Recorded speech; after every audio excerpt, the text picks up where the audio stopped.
slice of unapologetic conversation. Welcome to Straight to Tape. My name is C. Perry Elysia II, the Mr. Fantastic of podcasting's Fantastic Four. First, the comedian, professional joke slanger Tico de Gallo. What's good, Tico? You know, y'all talk it, I live it. If I was any more higher, I'd walk on water. Interesting. That was interesting. Yeah, I need you to calm down there, buddy. Yeah, calm you down. need to calm that down. And the social media assassin, ladies and gentlemen, number one, Rob Maximus. What's good, big man? Yes, it's me. I'm in the building, ruggedly handsome, geekishly intelligent. I am here to bring balance.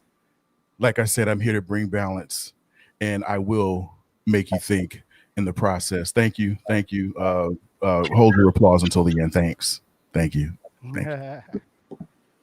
And batting cleanup, comedian, host of Intelligently Ratchet, which you can catch on Facebook Live Wednesdays nights, 9 p.m. Eastern Standard Time. Ladies and gentlemen, Bishop Omegatron. What's going on? How are you feeling? I'm doing great on this fine Sunday, my brothers. Let us get into the shits. Thank you. You know when you do your fingers like that, you're about to drop some real profound just you see the rectification of the magnification, which rectifies its colonic return, if you understand what I'm saying. Constipation, brother. Constipation. I understand. Thank you. That is the word I was looking for. Yes. My brother. I hear you, but you are off just a smidgen. Because just a smidgen, if he had taken the expeditiously type of penile induced erection, it would have changed the whole anal perspective of colonoscopies. Okay. Hold on, Bishop. I know you want to go, but clitorically speaking,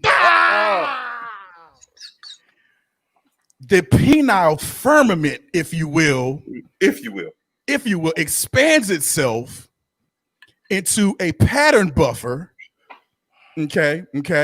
Transporting itself hereby to a shield frequency that matches enterprise proportions. Boy, you was fluctuating fluids, brother. You are not, my brothers, you are not bringing in the calculations of the orgasmic terrorism. Oh, that's it. No, that is it. That is it. I stand corrected. Y'all are fluctuating fluids, man. Y'all are fluctuating fluids. Stop it. Okay. As you can see, ladies and gentlemen, the quintessential hip hop mom, the first lady of S2T, Keisha with a Y, is out on assignment this week. So no snitching. Right. Y'all know what we mean by no snitching. Okay. Right. But look, we got an interesting show for you guys today. Okay. Now, look. Since the beginning of this, the coronavirus, the pandemic has affected everything. I mean, take a look at the economy, take a look at politics, behavioral patterns, entertainment. Few industries have not been affected. Okay. Then you want to toss police brutality and the fight against systemic racism into that cocktail. Man, look, that's some Everclear type heavy without the fruit on the motherfucking bottom. For real. Mm. Okay. Yeah, that's now today we're gonna look at how what's going on has affected the world of sports. So we're gonna talk a little sports in the pandemic and civil unrest era. All right. And look, who better to join us for this conversation? Ladies and gentlemen, He's the host of the Sports Shop with Reese Kmac, which you can catch Monday through Fridays, 7 a.m. to 10 a.m. Eastern Standard Time on Buzz Sports Radio. Ladies and gentlemen, Kmac is in the building. Man. What's up, Kmac? What's up, the good people? The good people on this fine Sunday afternoon. I see y'all enjoying yourselves already. I guess I'm gonna have to catch up. Might as well. Yes. I mean, like I said, we are a free flowing and easy spigot conversation show. Well, good thing my bar is close to me. Good. It's in arm's reach. Matter of fact, what you drinking? What you Way drinking? we on? like to have. You're gonna need it hanging around on this show, bro. Yeah, what you drinking on? Little Elijah Craig. pretty I'm gonna keep it much, simple today. Little Elijah Craig today. I'm gonna keep it simple. Oh, it's Whoa! I'm keeping it black, son. Is I'm that keeping it right? black, son. Hold on. That right? Is that the Uncle Nearest Black? Because we just had Yeah. a conversation about that. Yeah. Uncle Okay. Nearest black. All right. So actually, it should be black double times. Uncle Nearest should be Uncle Nearest black. Well, it threw me off with the white label. You see that right there? That's monogram right there. That's when you playalistic right there. You know Hey, what look, I'm saying? I got- You got I to got- prefer. Hey, look, I gotta stay in my lane. I just got mine out the bag, so I'm good. Hell, you know, I got a fur rug coming, so I'm good. Yay. He's in a fur rug. I So, got a fur rug. All right, guys. Well, look, we're gonna get it started like real simple. Okay. First question I want to throw out there, guys. Okay. Now, I just want to go back real quick as sports fans. All right. Now, as sports fans, as it relates to the pandemic. Okay. Now, I guess you remember back in March, it almost feels like it was about 2-3 damn years ago, don't it? Now, when the conference tournaments started shutting down, when the conferences started shutting down the basketball tournaments, and this was like with, the NCAA tournament right around the corner. Yep. Didn't that feel like the, oh shit, this is real moment as a sports fan? Oh yeah. No doubt. When that happened, yeah. I mean, how else can you put it, bro? It was just like, oh, damn, they really doing this shit. This is real about this, This is real, yo. Like that's unprecedented, man. Like nobody ever, like we haven't been through that type of thing, bro. I don't think any of us have seen that. You know what I mean? So when it happened, it was like, oh shit. And you saw social media blowing up, like, yo, did you see what Jesse? Did you hear? You know what I mean? So yeah. Look, anytime they were willing to shut off billions of dollars in an effort to say, we don't want people to catch this virus, immediately your thought process was, okay, wait a minute. I know I've heard this before, but let me go back and start paying attention to exactly what they've been saying, because clearly it's not just about people dying anymore. It's really about people dying at this point. Mm-hmm. Right. Yeah, most definitely. All I know is, man, I just jumped onto a whole nother sport. So shit. Now I'm in the fucking damn cornholing. So that's about the most. Hey, that's the only Look, sensible sport right now. It's socially distant, but it's socially distant. Exactly, dude. Yeah. Exactly.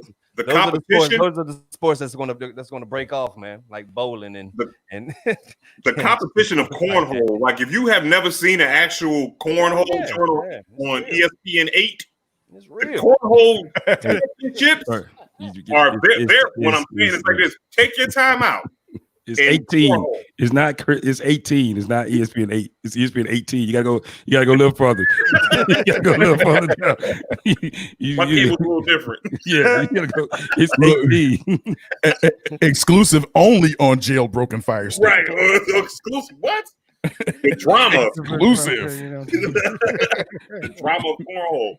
But nah, man, it felt what hit me was like when they said, I forgot what game it was by now because it's been like 3 years. But when they stopped in the middle of the game, it was like, give me the ball. Y'all got to go home. Like, oh shit! Did y'all just stop the game in the mid while the game was going on?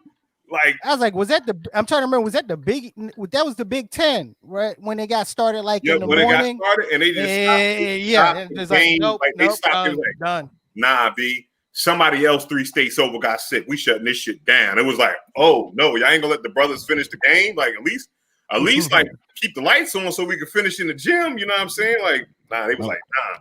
It's the same thing. I was on the floor at the ACC tournament. I'm standing there. We're getting ready for this for the game, for the afternoon session to start, getting ready for the games. Because we did the show that morning. Then I said, well, I'll just drive down. There's no need to be there too early.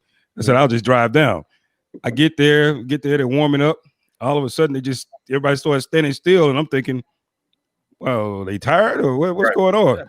and then they all just kind of huddle around, in a circle in the middle of the court. I go, what, they gonna pray? Somebody died? Did the plane crash? Because I knew the Duke bus was coming down. So I'm thinking, did something happen, to the Duke team? I'm like, what's really going on? I said, it was one of those like 9/11 moments where the world stood still for just a second. And then it just was a domino effect. It's canceled, Big 10, Big 12. I mean, it was just, they were all canceled like within a matter of an hour, 2 hours. Every sport, because basketball was king at that, during that time of year. Every sport came to a standstill, and that's when the world knew, okay, maybe this is kind of serious. Right. I bet you motherfuckers was looking like I should have went 4 years. You ain't never lied. I know a lot. A couple people thinking to themselves, damn, I'm a lot further from that check I was gonna get. Oh boy. Can you imagine, like, yo, I'm leaving this year. And what we're not talking about too is poor Vince Carter. Poor Vince Carter. You know what I'm saying? We have to this right here should, like, listen, we should give Vince Carter, like, when they come back next year, someone should sign Vince Carter to a 1-year deal, and then we should allow Vince Carter to dunk 5 times in a game from we just should spread out like they do. You know how they do like special needs kids on, you know what I'm saying, when they do it. We should do that for Vince Carter through 50 games of the next season. You know what I'm saying, so he could come out, because Vince Carter needed a Pharaoh season. You know what I'm saying, and I think for what Vince Carter has given to us. You know what I'm saying? We should appreciate Vince Carter. Poor Vince Carter is what I'm saying. Yeah, the ultimate 18th man on the team, because he was deep. He was deep on the bench. Last 8 years. And he was deep on the bench in Atlanta. Atlanta of all places. They said, Vince Carter was 47 years old. I mean, you're not gonna play a 47-year-old. You know what I'm saying? It was like, that is all athleticism. You know what I'm saying? Vince Carter was 47 years old. I mean, but at this point, I was just curious. I said, why are you retiring? Why not? You don't do anything. Just keep going. Just keep going. I mean, let's just see how far we can go. Just could it be 25 years? Right. We can make it to 25 years. I think we can. Vince could have been 25 years.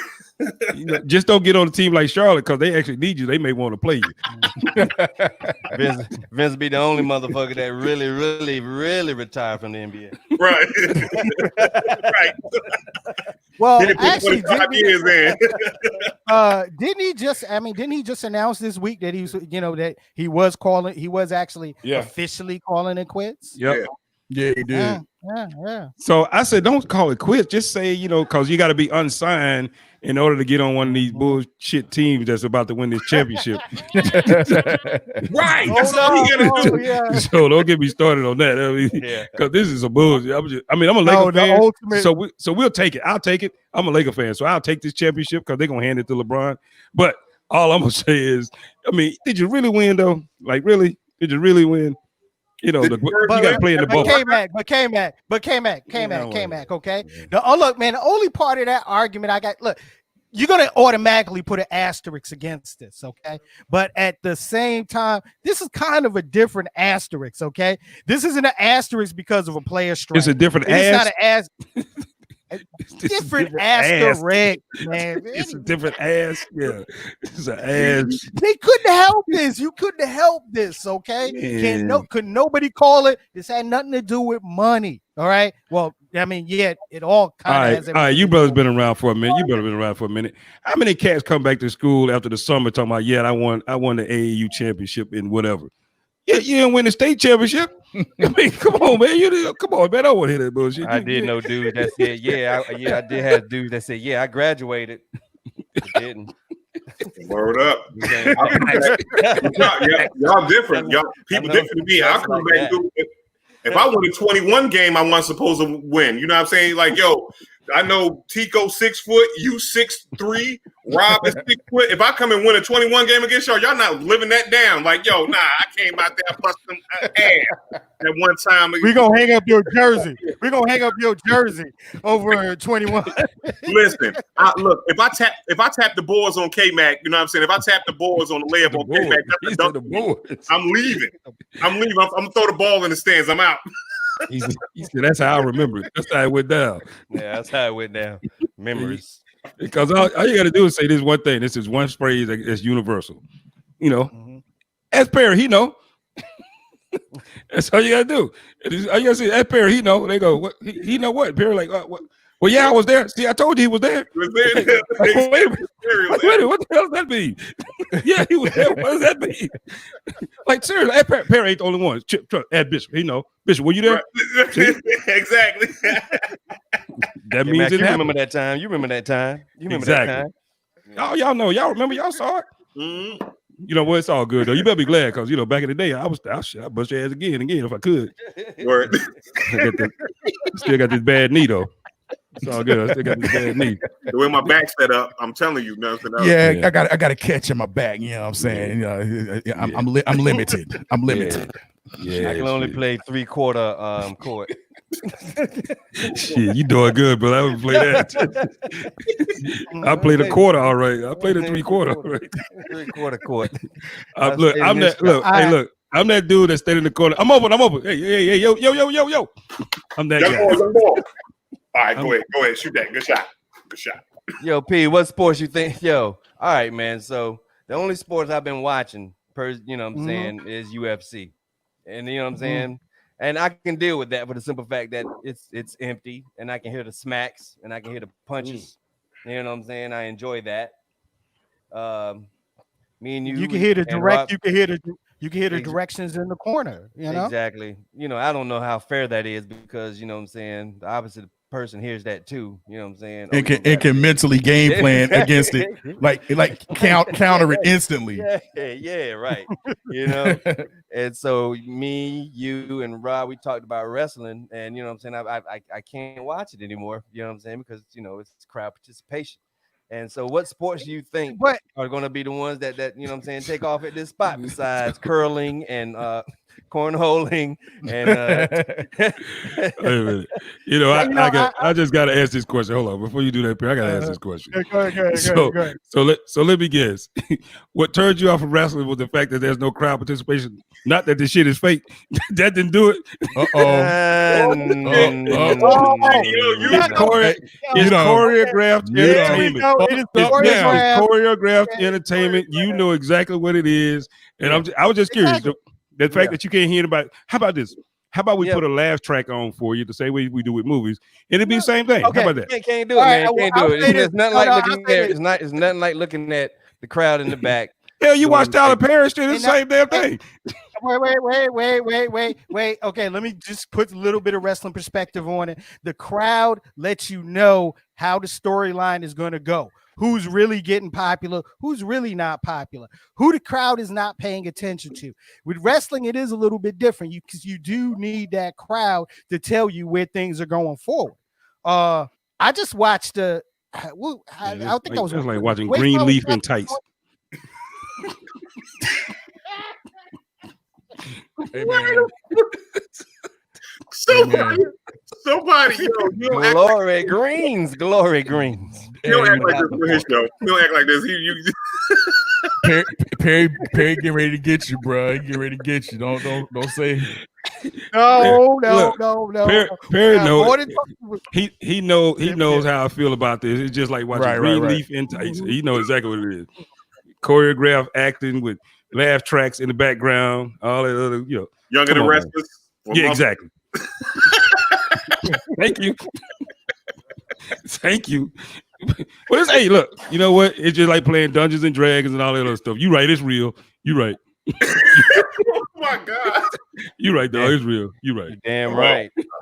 Nobody's arguing whether or not it's real. We just saying. Exactly. You know. but yeah, Patrick makes a good point. It really is unwatchable with no crowd. I'm not even gonna lie. You know, I've watched a couple of broadcasts since this whole shutdown of everything, and it's not even.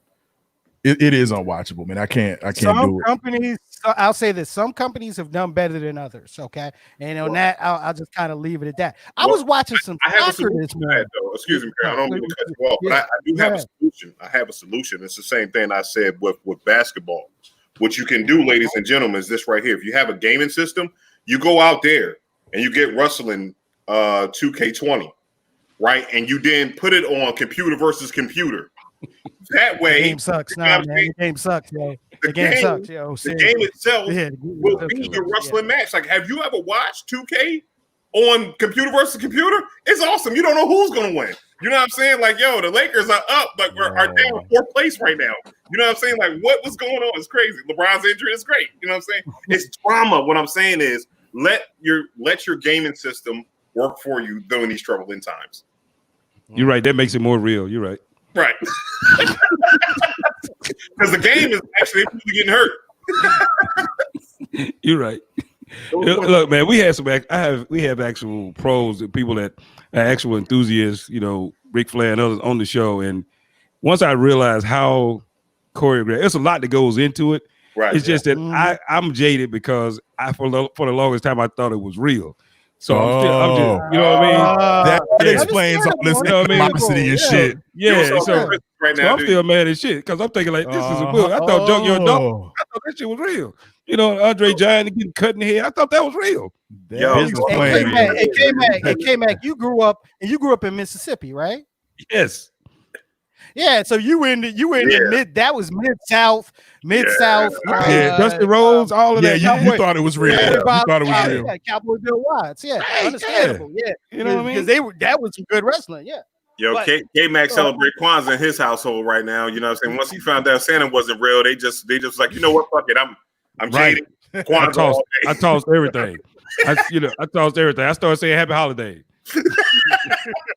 Well, when I found out that wrestling was choreographed, because I used to think it was real, but then at the same time, there were certain things that would happen in the ring that would make me kind of like it was hard to suspend my disbelief or whatever. Like, you know, you're not gonna let somebody throw you into some ropes and you're gonna bounce off the rope and come back into the nigga so he can clothesline you and shit. You know what I'm saying? So it was just certain things that made me, you know what I mean, kind of question it a little bit, but I did suspend my disbelief. But when I actually found out it was choreographed, that shit took my interest to a whole new level. I started like looking all into the inner workings of it. But, right. Yeah. Would you say, Tico? The business is real. Yeah, exactly. And I, you know, just like looking at porn. Look, it's choreographed. Let's be honest. It's choreographed. As long as these bitches show can't lift that motherfucking leg on that damn carpet table. What's up? You should have delivered that with this right here. That's when you drop it. That's only when y'all got fat fingers. When you got fingers like mine, it only looks like you Italian and you saying, you know what I'm saying? Forget about it. You gotta have fat fingers to do that. Exactly. See that right there? It's either that or it looks like I'm Arsenio Hall finger fucking. You feel me?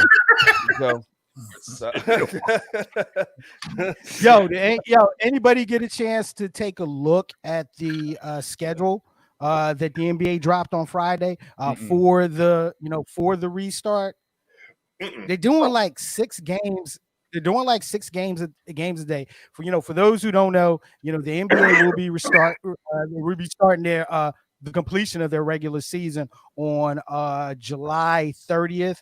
Everyone is going to be in a community bubble at Walt Disney World. That's where all the games are going to be played. They're going to be like six games a day. I think starting with the Lakers versus the Pelicans.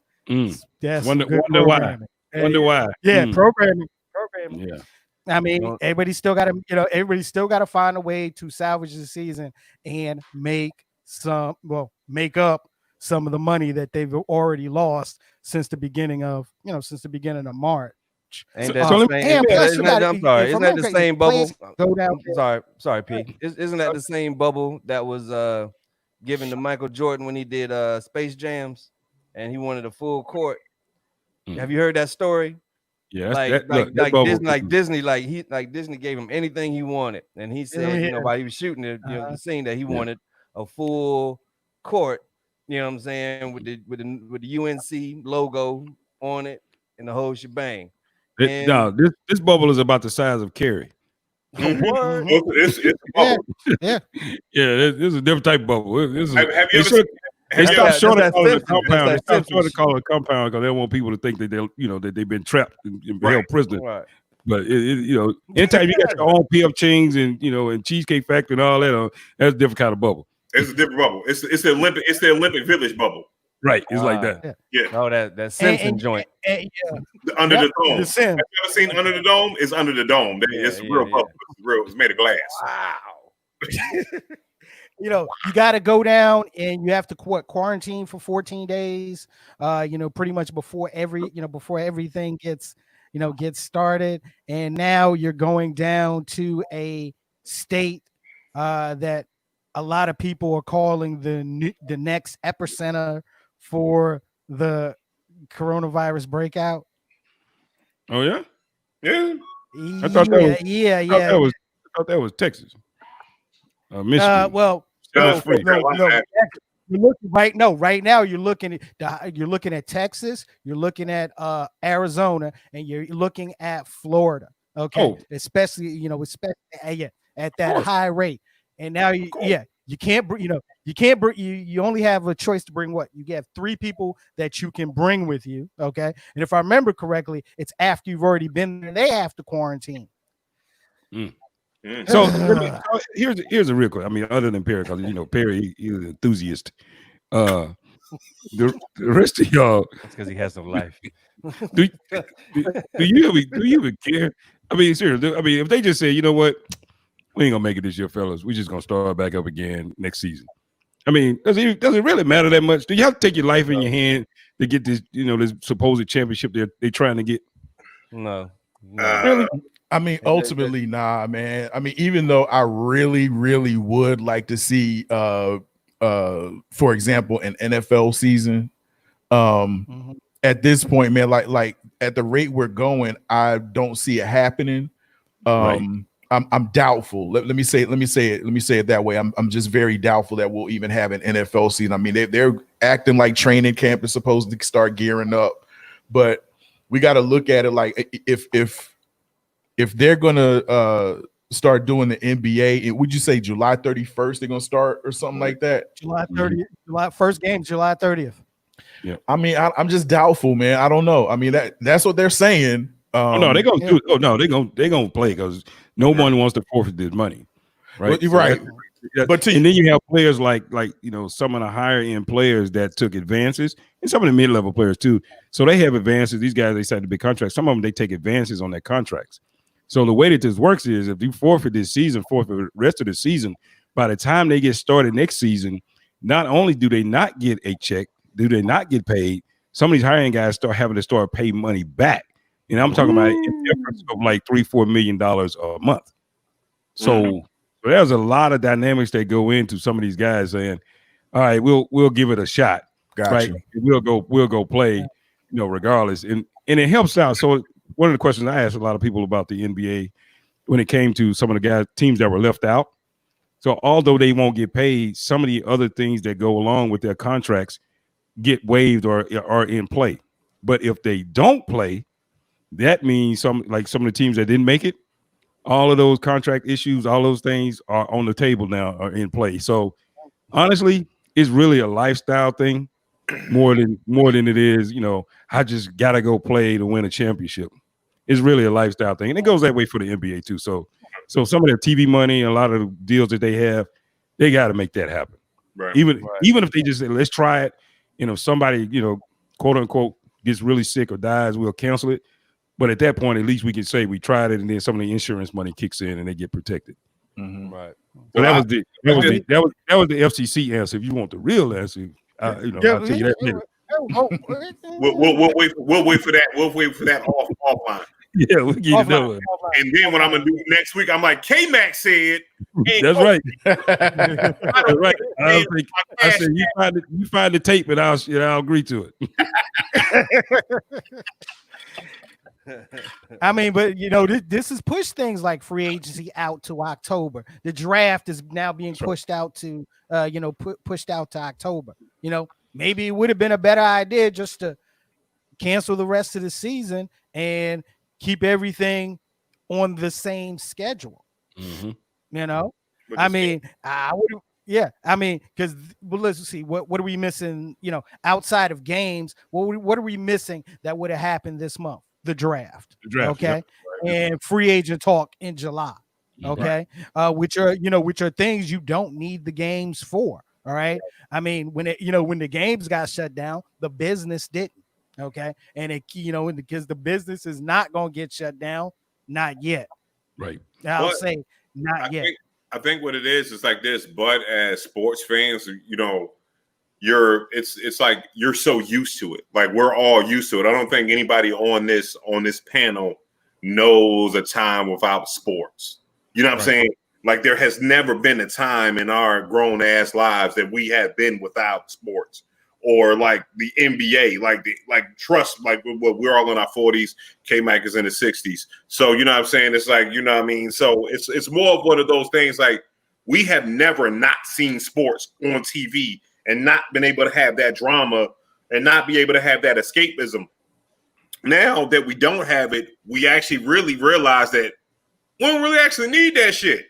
You know what I'm saying? It was like at the end of the day, like, you know what I'm saying? If you think about it, we okay without sports. You know what I'm saying? What we could do? You know what I'm saying? Like, and thank God that, you know what I'm saying, it's allowing us to focus on other things, you know what I'm saying, outside of sports and really taking and really having these great conversations and really looking to ourselves about other things that sports during this time might have been a distraction to, which is always has been a distraction to. Now it's like, now we ain't got sports to talk about. Let's talk about this real shit right here, right? And now it's like, I'm kind of excited about what this is without sports. And even some of the players are like, nah, man, I'm not playing because I want y'all to focus on this shit over here. You know what I mean? On the real issues. So it's like, all right, yeah, if you come back and, you know what I'm saying, and sports comes out and LeBron wins the championships, all right, that's cool.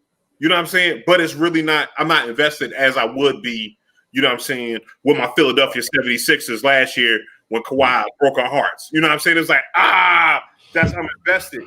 But now it's like, okay, if y'all gonna play 6 games, so y'all some grown ass motherfuckers playing an AAU tournament. Okay, that's fine. You know what I'm saying? And I'm good with it. You know what I mean? I understand that argument unless it's coming out of Kyrie Irving's mouth. I'm sorry. Maybe it's just because it's flat Kyrie. Earth is real. The flat Earth is real. Oh, wait, hold on. Let me ask you a question, Smarty Pants. Have you been to the end of the earth? You been? Listen, have you been to the end of the earth? No, you don't want to say Kyrie lying. You say Kyrie lying. When you think he lying, you tell me different. Since you know. Have me a guess on your shit and then we'll talk about it. You know what I'm saying? How you cover that Kyrie like that, baby? Kyrie alone. Man, there is more logic to the naked eye that suggests that the earth is round than there is to suggest that the motherfucker's flat. Okay? Outside the earth, bro. Okay. There's stuff that you can see with the naked eye that more stuff that you can see with the naked eye. Anyway, the earth is round, niggas. And look, I could have. When was the last time someone just fell off the edge of the earth? When was the last time we heard anybody falling off the edge of the earth? My late uncle Woodrow fell off the earth. Because again, you know I'm a comedian, so I have to research this shit. I have to research it, and I have to go to places y'all will never go. So you know, and this is the reason why they said the earth, the reason why you will never fall off the earth, because when you say flat earth, they saying like the flat earth is more like a bowl almost. You know how you have the edges on a bowl? So when you get to Antarctica, I'm about to mute this nigga's mic, yo. No, let him make the point. No, I'm saying what they said. They said the reason why you don't fall off of the end of the earth is because Antarctica is almost like a grade or whatever. So like a bowl is. So we're like in the middle of the bowl, and Antarctica is the part of the bowl, right? So if you drive into Antarctica, it's going to be like a wall at a certain point that won't let you fall off. Hey, check this out. You sound a real-time cruise this right now. You sound hey, check this out. Right now, son. And all the motherfuckers that got YouTube channels that be going to the ends of the earth doing shit like just eating exotic food. Bruh. Nobody has driven to the end of the earth to smack into this wall. Bruh. Nobody has drove to the edge of the earth like, here's the wall right here that doesn't allow us to fall off the flat earth. Right here, people. On my YouTube, like, share, subscribe my YouTube channel. It's the rim of the bowl. It's the rim of the bowl. When did Kmac is probably the richest person on here. When the last time you been to Antarctica, brother? It's been about 20 years, but I didn't get to the wall. I didn't go to the wall, though. I can tell you that. Matter of fact, it's almost 30 years now, but I didn't go to the wall. I ain't see no wall. I know that. But it's like, you just got a boom and then boom. It's like this. That's what it is. So with that being said, and we're going to get off this. We're good for going on tangents sometimes. Big time. With that being said, oh man, do you see the mental gymnastics that flat earthers use to justify this shit? Now it's not flat, it's a bowl. Get the fuck out of here. Okay? Fuck out of here. It can be a flat bowl, bro. A bowl, you gotta go. It can be a flat bowl. A flat bowl is a plate, motherfucker. Think of Tupperware. Tupperware is a flat bowl. Hey man, guys, I apologize. I should have let that Kyrie thing slide. I just couldn't. But if I'd have known better, I would have in the future. I'll let it. I'm gonna let it slide. Bruh, don't apologize. This is unapologetic conversation. Exactly. Kmac started this shit. Ooh. I mean, I just want to do this right here. I just wanted to say for my flat earther friends, I tried. Oh boy, that's a tough one there. All right, okay. I don't know where you flat earthers grow y'all's weed, man, but share. That's all I can say. In the closet. Okay? I don't know what y'all fertilize y'all weed with. I don't know. Closet, okay. For real, man. So I mean, that's the only reason why with him and the those reports of the players only meetings and everything, and with him leading it was kind of hard to take, just because of that, it was kind of hard to take it seriously. But also at the same time, I mean, when you have 302 players at the last count that were tested and 16 of them pop positive, right? It's hard.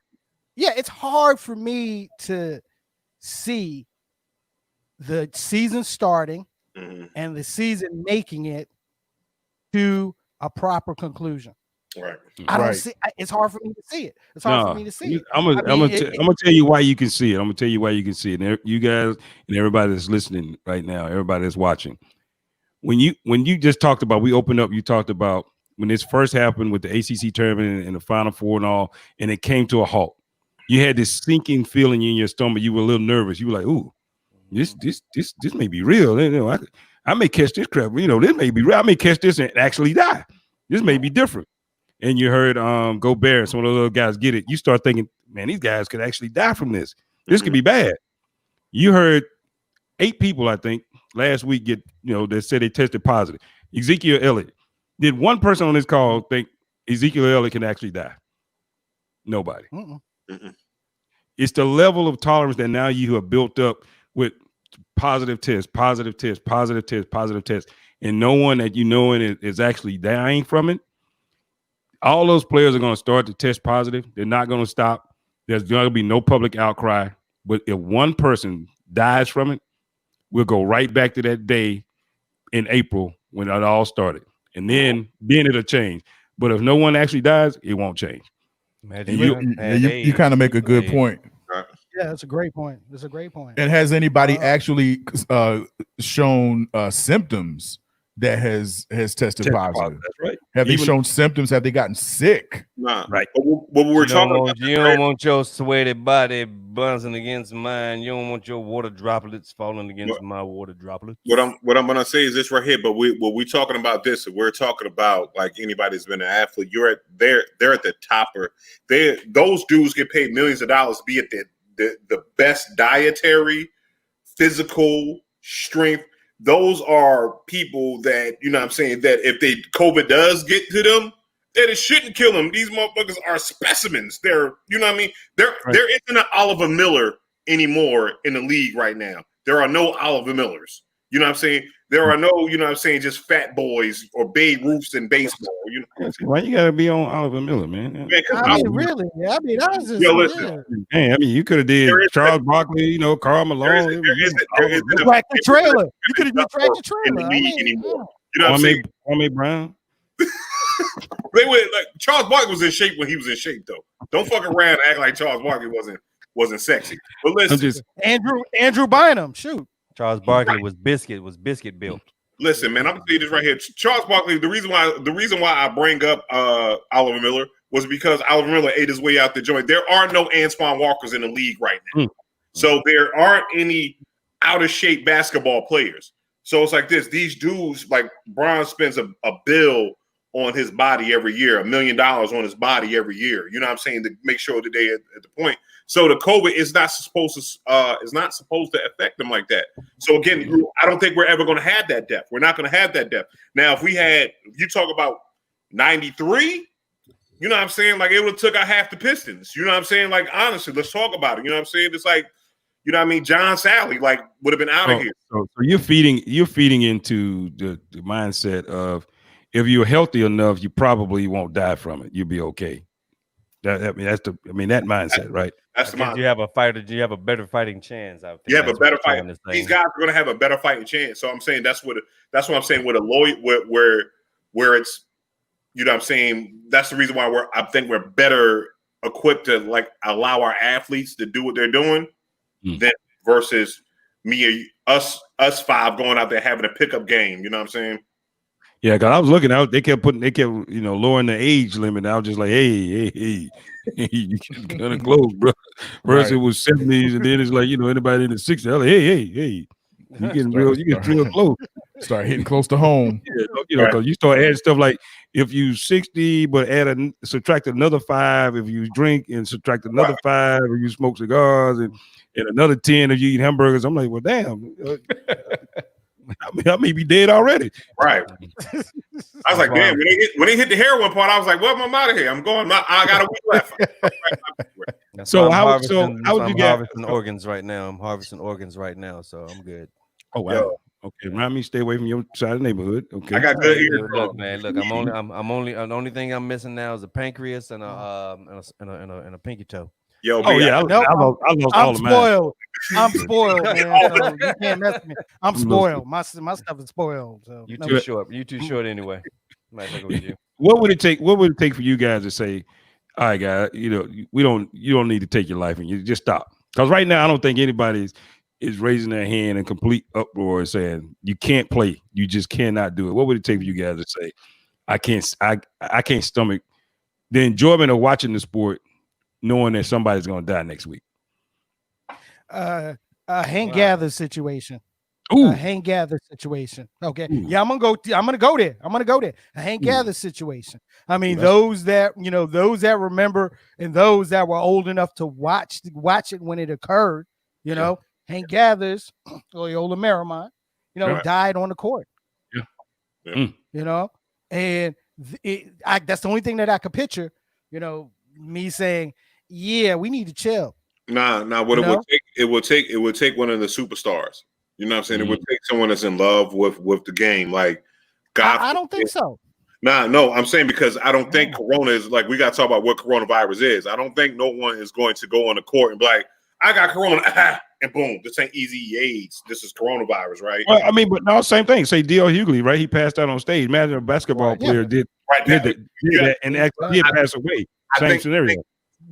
If it's like in that case, if they pass out, then it brings that to it. But I think if no one passes out and we go through the quarantine and all that stuff, if one of our star players, cop, you know what I mean, dies, you know what I'm saying, then that's going to be like, oh shit, this is real. Or it's really hospitalized, you know what I mean, to the point where it can affect their career going forward. Like because you know what I mean, if we know anything about coronavirus, once you catch it, it messes up your respiratory system.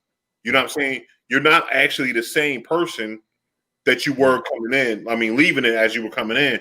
So if we saying like, boom, we got LeBron James or you know what I'm saying, or KD or somebody like that, and they catch it and they are not allowed to play after that point, like, yo, that, you know what I mean, I think that's what will stop it. I think just the fact that if it were to just run through a locker room and like 2 or 3, maybe 4, or a whole team, or a couple of coaches, but like 5 team members, a couple coaches, you know what I'm saying? Some of the you mean staff. Utah? You mean the Utah Jazz? I'm just saying. That was pretty. No, that was pretty much the Utah Jazz. Yeah. It was. I think it was 3. I think it was 3. Right. I know it's Gobert, the young Donovan, and Gobert, Donovan Mitchell. Yeah. Another guy, tall European goofy center. Right. So I don't even know if it would take like stars per se. Like I said, if it were to go through, like half the starting team and just a bunch of people really quickly, and not even players, but if it spanned to coaches and all that type of stuff on one team, right, and it started popping up on other teams too, I don't even think we would have to get that far, man. Once a few people start catching it, man, knowing that they've been in close contact with each other, sweating and stuff, and doing these drills and all that type of stuff with each other, practicing, and in close quarters, so we might have to put a pause on the game. So what do you think if they can't get back to playing as normal? Do you think they'll ask for a government assist? Government assistance? No, they shouldn't. Listen. They wouldn't. I'm asking that for the simple fact that, okay, this is a corporation. This is a business, sort of just like Ford.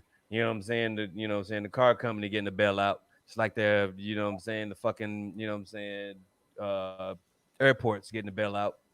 Do you think they'll try to hit it that way? Because number one, the stadiums ain't making no money. So you done spent all this fucking loot for this fucking damn stadium that ain't making no motherfucking money. And I'm not even just the sports. You talking about concerts and fucking women's empowerment shit and Essence Fact, whatever's going to fuck on. You know what I'm saying? So you losing mad money. So do you think that they're going to sit here and be like, hey, yo, we need a bailout? And do you think that is fair? I mean, I really don't know what that looks like. I don't know the answer to that, man. But this Corona thing has just changed everything. Even the way a lot of people, like a lot of companies, are reassessing whether or not they actually need physical locations now, because they're, once they had to start sending a bunch of people home to work from home, and they're like, oh shit, okay, well, we might not need all this. We might not need all this overhead. You know what I'm saying? Especially if productivity remains the same or increases, because it's said that people work harder when they're working from home. You know what I mean? So I don't know what that would look like, Tico. I don't know, bro. I mean, I guess it's different because we're talking sports stadiums. I mean, they can't play from home. You know what I'm saying? But my issue is it's a double hit, right? Because a lot of stadiums and a lot of arenas are partially supported by either tax bonds or municipalities. They go half, or they build it and then they lease it back from the state or from whoever built it, right? Which is basically all of us. I mean, it's our tax money. Right now, they can't pay that money, or they don't pay, or they stop paying, and then you're gonna ask me to give you a bailout to do what? To pay me back? Was that the plan? I mean, so we're lose. So at any rate, as a municipality, we lose, because you stop paying your employees, they stop paying taxes, right? They stop buying things, right? They stop spending money in the economy. You stop paying for the arena. that I built for you, but I already spent that money. So the long story is the way that we are currently structured with all of these teams, with most of these teams and most of these organizations, we as taxpayers are the one that's losing money. Like hand over fist. So it's one of those, like you just posed the question, do we hand them some money to try to shore things up because we're gonna lose it regardless? Right? When I say hand, that's probably the wrong way to say it. Do we figure out how to ensure that they are solid enough, they have enough capital to make sure that they're still around so they can continue to pay us? Right. Because that's the real deal. So I want your employees to make money, and I want you to be able to put somebody in this arena so you can continue to pay taxes and pay me back for this bond and some other things that we spent to build this arena. But I think Kmac, well, we could do this right here. Like we're talking about the NBA here, right? Mm-hmm. The NBA, like, you know, the NBA can do that and still pay us back. You know what I'm saying? It's like this. Now their profit margin in the next 5 years might not be the healthy profit margin that it may have been, but within 5 years, even maybe 2 to 5 years, they should be able to pay that money back. As much money as the NBA generates, if you do the same marketing plan that you've been doing for the last, say, 5 years, they'll make it back. You're going to be able to pay that money back. You just may not get those bonuses might not be that heavy. You know what I'm saying? Because, you know, when they do good years, the higher ups is getting them bonuses. You know what I'm saying? You're getting that. You know what I mean? Okay, so what? You don't pay extra for the cats that win, you know what I mean, X amount of dollars that go to the playoffs. Because they don't get the game checks in the playoffs. They get a stipend or whatever at the end. You know better because you played in the league. But, you know what I'm saying? But they don't get paid their normal game checks in the playoffs. You know what I'm saying? You get paid a bonus. So maybe those bonuses in the playoffs go down a little bit. You know what I'm saying? To further go ahead and keep things going. I mean, it's kind of like an all-in situation. Like, yeah, you know, if your contract is good, because that's regular season contract. But if you get to the playoffs, the problem is, though, most of that, the way they have the revenue structure is just most of these guys. The actual TV contract, I guess you would say the TV contracts and some of the other things, game related revenue income that they have, that pays for the salaries and all that stuff. That pays for essentially the team, right? These huge contracts, all the other stuff that goes on. You know, keeping the staff in the arena, you know, the parking attendant, all of this other stuff. That stuff is kind of self-contained or self-sustaining. That's the stuff that these owners immediately said, I can't afford. Like the owner for Houston, he immediately said, for the Rockets meeting, he immediately said, I can't afford this because the hotel industry is about to shut down. I'm a hotel magnate and I'm a real estate guy, and it's completely bottoming out. And if I continue to just pay these salaries, I'm gonna go bottom up. First thing people say, how in the hell you gonna go bottom up when you paying the players on the Rockets $300-400 million? Right. But because that's basketball related income, that comes from people buying jerseys and comes from NBC and CBS and all this other stuff. So they're completely separate. So the bailout, I don't want to see a dime of my money go to anything related to basketball related income. The players, the coaches, the staff, almost not one. Right. But if you're talking about helping out that lady that's been working in that arena since she was 30, right? She's ready to retire. Look, I would spend some of my money to make sure that she gets a check. You know what I mean? True. Because she needs, because that's a big part of their life. They work there. They've given their lives. They've been working there 10, 15 years, in concession stands or what have you. So I consider that it's okay. But I don't want to be paying half of LeBron James' salary because, y'all had a tough year. Right. First of all, LeBron, you got a $90 million contract with Nike. If you don't listen, I look at endorsements. If you got endorsements, fuck you. Okay, listen, you better eat off them endorsements because those sneakers still gonna sell on eBay. Listen, all of those people. Seriously, anybody that makes their money sitting at home, though. You can't sell shoes sitting at home. But you that's true. I mean, you're just gonna see. You're gonna be KD. Oh, yeah, you're gonna be KD. Now, listen, man. Listen, you're gonna be KD. So you're gonna be KD sitting on the couch with your feet crossed, and all you see is these brand new shoes, and he's watching fucking damn television, and you're just gonna go out and fucking go buy some damn KD. Listen, what I'm saying is right here, sir. What I'm saying is right here. Are we still buying shell toes right now? Are we still buying shell toes? I bet you everybody in this whole circle of people got a pair of Adidas shell toes. When the last time someone wore a pair of shell toes on the court? When the last time somebody wore a pair of Air Force Ones on the court? Outside I don't own either of those, sir. Yeah. I threw my last pair of shell toes away before I moved because they were starting to get yellow at the shell anyway. I got a pair of red suede ones downstairs. So good. They only get worn like church. You wearing the church? Yeah, they only get worn like 2 times. They only get worn like 2 times a year. You know why? Because let's keep it real. And it's not because they're classic that they only get worn 2 times a year. The motherfuckers are uncomfortable. Okay, let's keep it real. Lies, Motherfuckers are uncomfortable. Yeah, man. No, I know. Shell toes are uncomfortable. No, I'm sorry. I love shell toes, but they're not something that I can wear on a daily basis. No, sir. Shell toes and Air Force Ones are uncomfortable as fuck. I'm sorry. If you just like wearing a 6G wide foot, you know what I'm saying? You got to wear nothing but New Balances and Crocs. Nah. Let me tell you something. If you wearing shell toes and you gonna tell me that they comfortable, you got bad feet. I don't care what you say. I don't have bad feet though. Okay. No, I'm talking to Perry. He know who I'm talking about. He know they uncomfortable. Oh no, look, talking about he feels like, man. Well, they're uncomfortable as hell. That's the reason why. Okay, all right. That's it. I only wear them 2 times a year. Fuck that shit. So. They're very comfortable shoes. I like them very much. They got a lot of spacious. You know what I'm saying? Tico, we talking about the original shell toes. We ain't talking about them new. No. The new shits might be comfortable. The original shell toes, hell no, bro. It's like you walking on a piece of hard, like a piece of due to the simple fact that I was a b-boy, and you know what I'm saying. We use how many people wear Chucks though? Like we all still wear Chucks. Everybody got a pair of Chucks in their closet, man. You gotta wear. Chuck Taylors are the most uncomfortable shoes ever. I can't see how people wear basketball in them.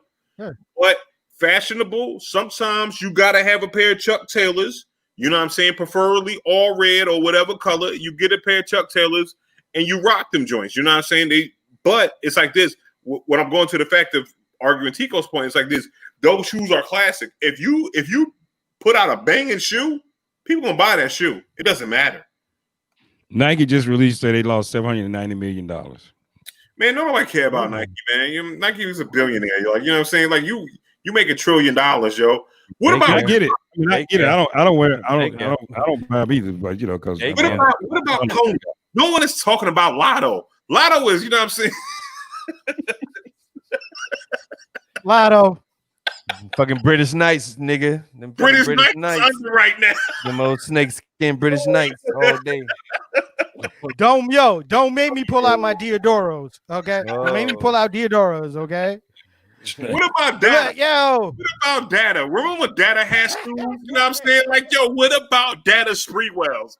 You know what I'm saying? Like Chris Webber. Yo. On them sneakers, this is a good time to pivot. All right. This is a great time to pivot, actually. Ladies and gentlemen, I want to bring up this man that goes against all of the popular stuff and opinions that are out there. He doesn't like bandwagons. He hates bandwagons. He's the type of guy that'll go to your star in the middle of your field and piss on it. Okay, and he might not be so kind to whatever tomahawk chop you got going on over in your stadium. Ladies and gentlemen, the unpopular opinion with number 1, Rob Maximus. You know what, man? So and I got a couple of them, in the chamber, if you will.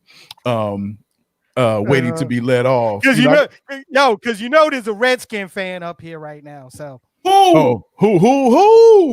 Redskin fan. Are we ready to have a conversation? I'll wait. I'm ready. Ooh, okay. I'll wait. When you ready, we ready. We ready. We ready. You know what? Nah, I ain't even gonna go there. So anyway, Redskins fan. Wow. Redskins fans. Wow. So the unpopular opinion might not necessarily be that unpopular this week, because it's something that I've been talking about on my own personal lives here the last month or so, and to a lesser degree right here on Straight to Tape. But I was inspired because one of our very own went to take a class this early this morning and passed that class with flying colors.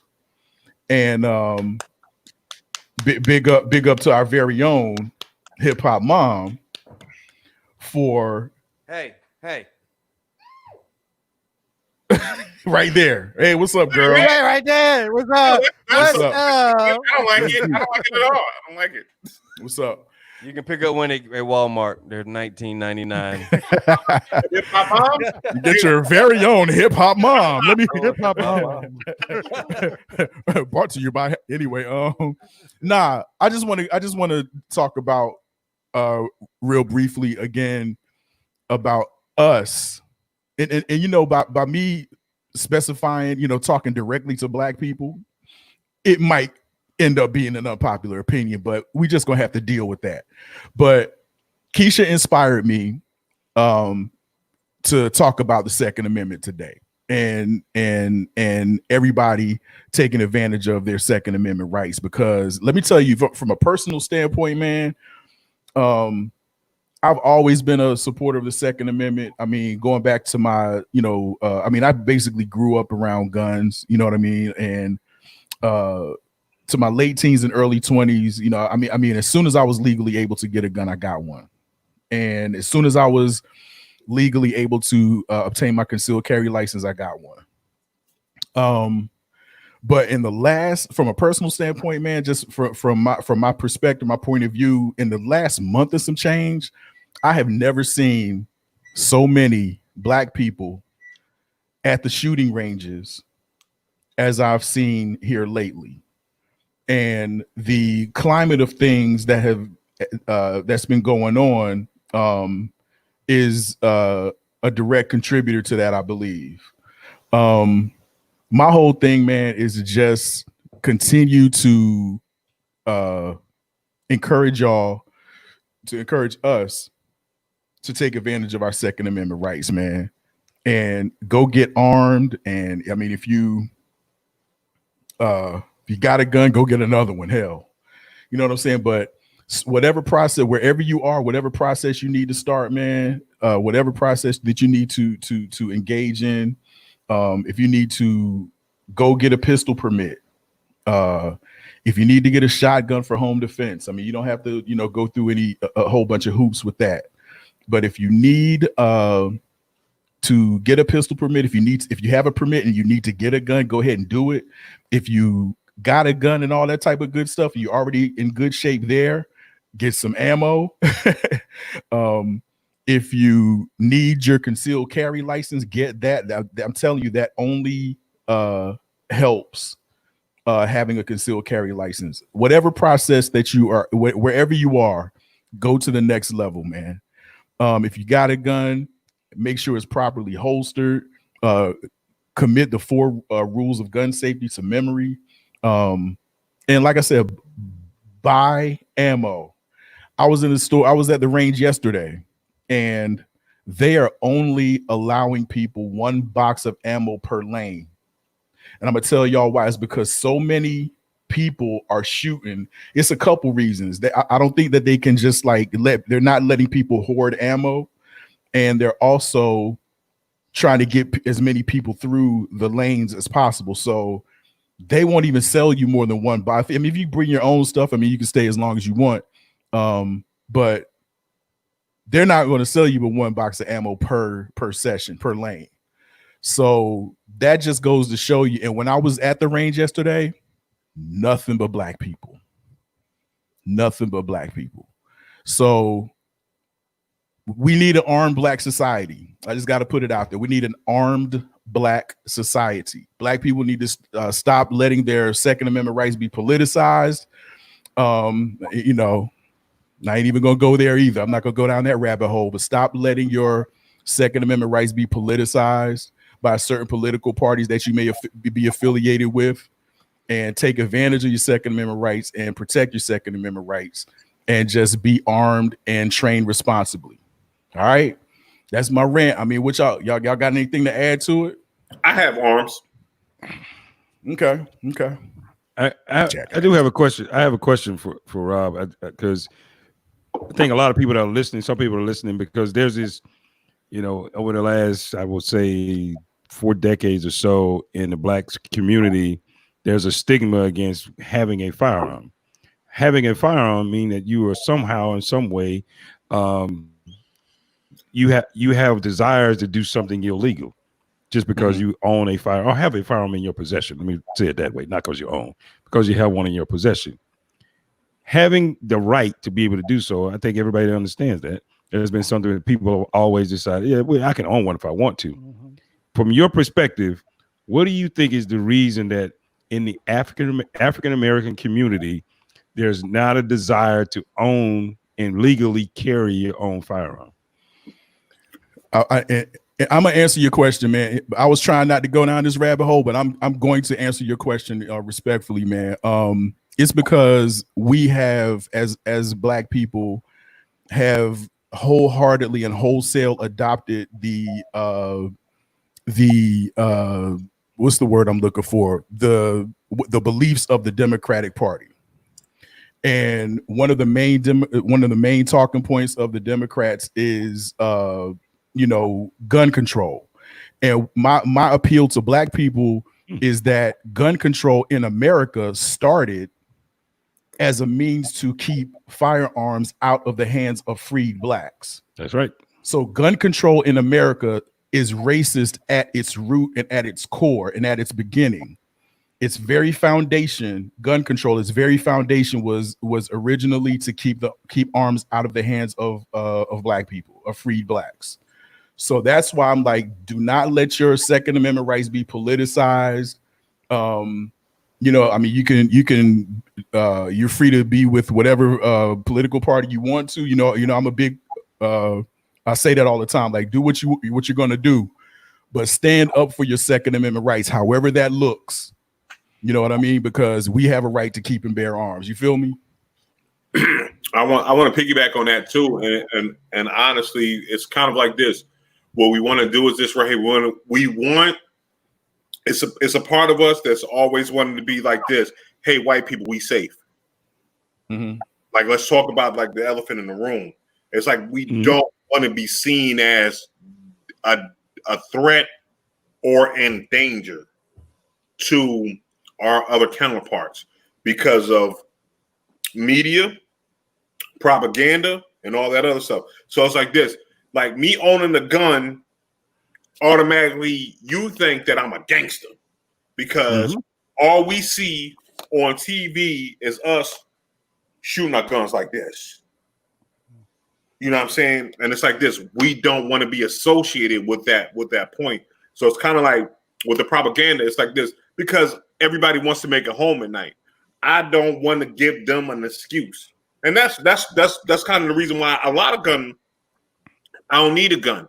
And then we also bought into the narrative of black on black crime, right? Because I felt myself doing that shit. If you'd have talked to me 7 years ago, you know what I'm saying? I'm like, nah. I grew up knowing how to fight. I don't need a gun. You know what I'm saying? I shouldn't need a gun because what it was, I was a slave to the black on black crime thought process, not realizing that everybody else, if you're around a person, you're going to kill the people that you're around. You know what I'm saying? A lot of times, so I should have been careful. I should have, and I'm kind of like with Rob. I wish I would have started. I wish I would have had my gun at the age of 19, all the way up until the age that I'm about to be 40. Because no, dude, is Bishop Omega a killer? I am not. No, I'm probably one of the most peaceful people ever. But it's been a couple of times that, you know what I'm saying, I could have been out of a situation, I could have protected somebody else because I had my concealed carry, because I could have got them out of situations and everything like that. And I look back at those times, I'm like, damn, I could have helped the situation, but I didn't, because I wanted to be, nah, fam, I'm good. I don't have no gun. You know what I'm saying? I don't want to be that situation. So we kind of have those two scenarios going on. It's like, we want to be known as a safe Negro. You know what I'm saying? To your point, man, with you basically saying, nah, I'm good. I mean, you were basically showing your de-escalation skills. Right. And that's a good thing. Like, one of the things that I learned is, as a concealed carry holder, you're not walking around with an S on your chest like you Billy Badass. You feel me? You're walking around being careful, being cautious, but if something pops off, your first instinct is to get the fuck away from the situation. That's right. If you can get away from the situation with your life and your loved ones' lives, get out of there. Mm-hmm.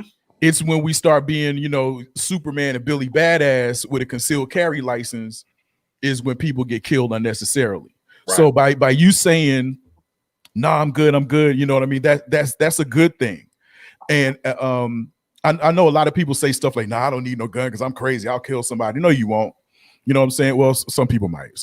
Let's take some people at their word, but let's keep some people at their word. But what I'm trying to say is, for somebody like me or somebody like Bishop, like with us carrying concealed weapons lawfully and legally, we are like, you know what I'm saying? Nah, I'm gonna back out of this, of whatever situation. I mean, you could say I'm a punk and all that type of stuff. You just don't know that I have a Glock with 17 rounds in it. And if you, you know what I'm saying, try to harm me in any type of way, it's going down. But to alleviate all that, because I want to go home.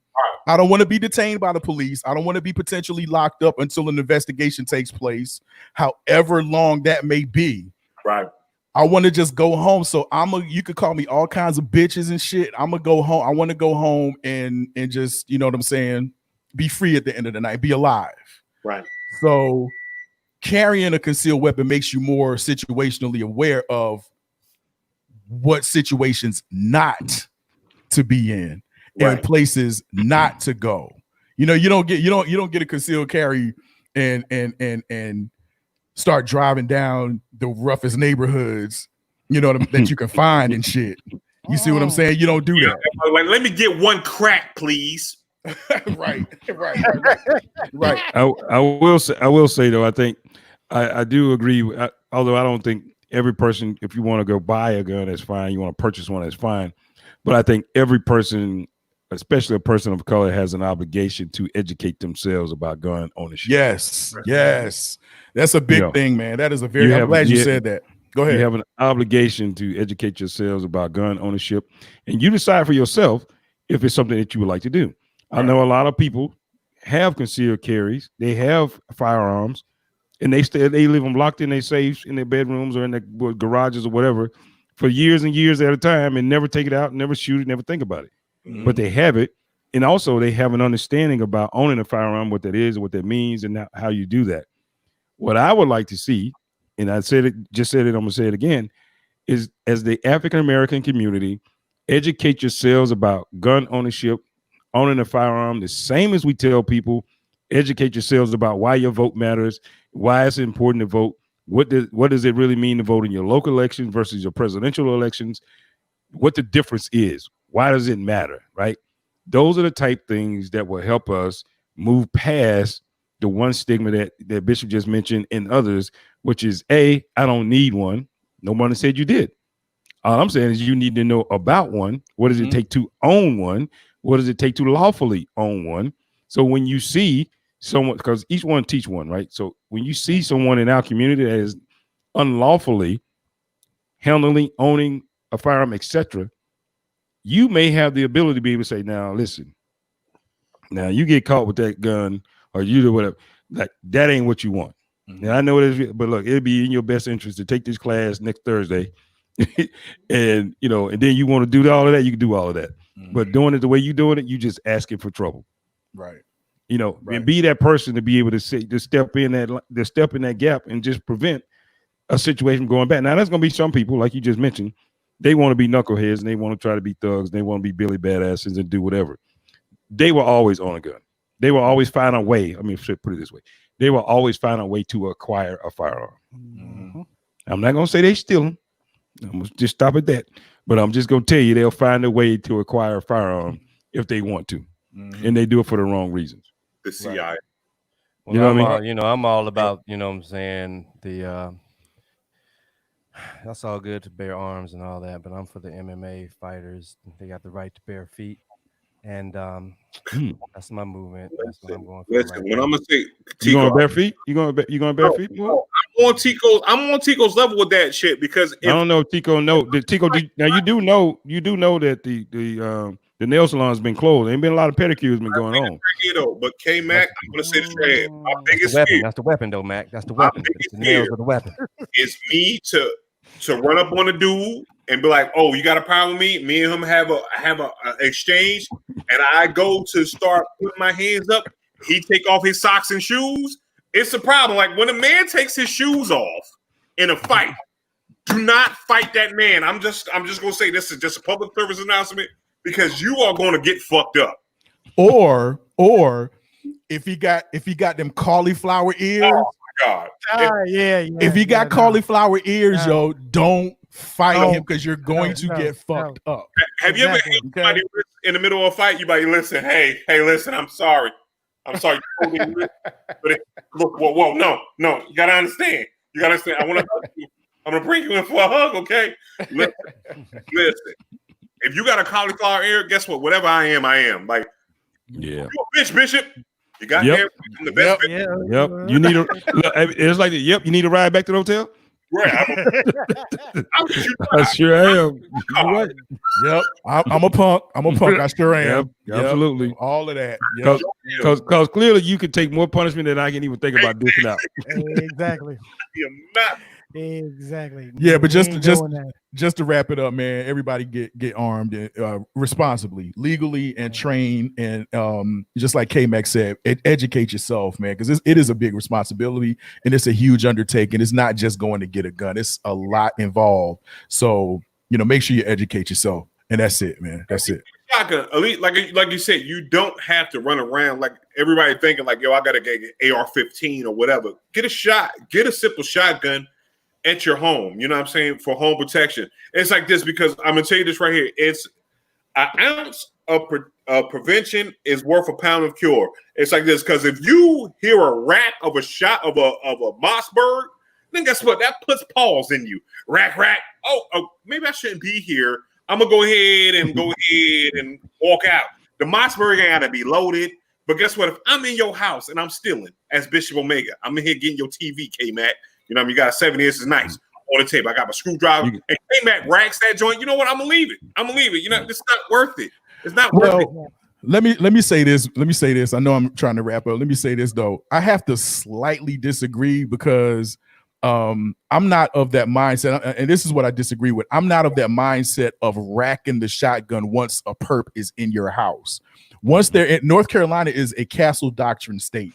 Talk to them. If they're in your house, they've already broken in, they've already committed a felony. So now you don't know if they gonna try to kill you or rape your wife or molest your kid. You don't know what they're gonna try to do. They're already in commission of a felony if they're in your house.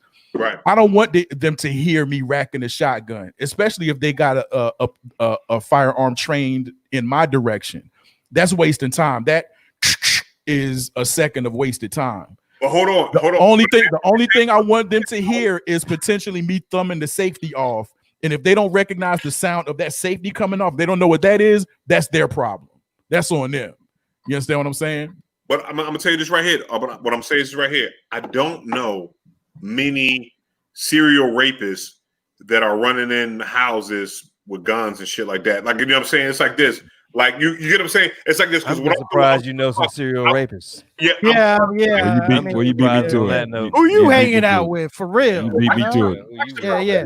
Make your we point. can have Make it your that point, way. bro. Make your point. Here's my point. It's like what I'm saying is right here because we all watch ID channel and all that other stuff. You know what I'm saying? A lot of like, you know, so we can't. What I'm saying is right. We got to use common sense because not all. You know when they do the bubble shit, not all bubbles run into the shit. Like somebody that's running in your crib, that's trying to rob you at gunpoint. They hear that rack, they're gonna move. You know what I'm saying? A regular burglar that's trying to steal your TV, he's not coming in with a gun because he understands I'm a burglar. Cat burgling, I don't want to be caught with a gun because that's going to add X amount of years on me getting caught. You know what I'm saying? Now, when you talk about somebody coming out to rape and all that, rape and pillage and all that, those motherfuckers crazy. But they're not coming in with a gun. They're coming in with a knife or whatever. But you know what I'm saying? I don't think anybody's running anybody's house at 12 in the morning and like, yo, I'm going to rape somebody. They don't normally do that shit. You know what I'm saying? Especially if they know who lives there because they do their research and all that stuff. It's about how the crimes is set up. That's all I agree with. I mean, you know, I was being just for the sake of argument. You being all technical, breaking it down. Yeah, I mean, he really broke that down. He Like, really did. my only thing is if they're already in my crib, bro. If they already in my crib, they are already in commission of a felony. And legally, you could take them off of here. You know what I'm saying? Don't listen. Just don't take what I say as gospel. Right. Do your own research. Please do your own research. But North Carolina is a castle doctrine state, and if they in your crib, you don't have a duty to retreat or anything like that. You could take them off of here and more than likely get off. Oh, wow.